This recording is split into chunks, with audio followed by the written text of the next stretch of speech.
La firma cochabambina Industrias Quantum Motors Sociedad Anónima puso oficialmente en venta la noche de este jueves 12 de septiembre sus primeros 50 autos eléctricos, y de concretarse sus proyecciones en el mercado boliviano, podría producir 200 unidades por mes.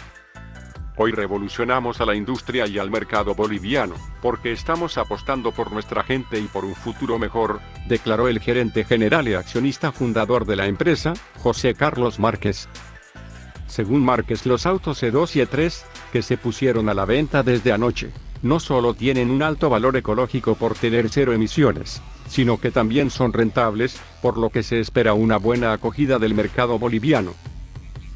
El costo del coche E2 es de $5.450, pero por lanzamiento se ofrecerá inicialmente en $4.700, mientras que el modelo E3 tendrá un costo de $5.950, que por promoción serán rebajados a $5.200.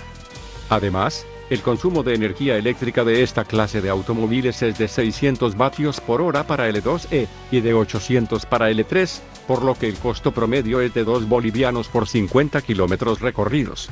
Con todo este contexto, la empresa tiene listas las primeras 50 unidades para la venta, y pronto saldrán al mercado 120 más, por lo que la firma proyecta producir hasta 200 autos mensuales. Quantum Motors Sociedad Anónima tiene su planta taller en Colcapiva, donde genera más de 40 empleos directos, que podrían subir a 70 hasta fin de año.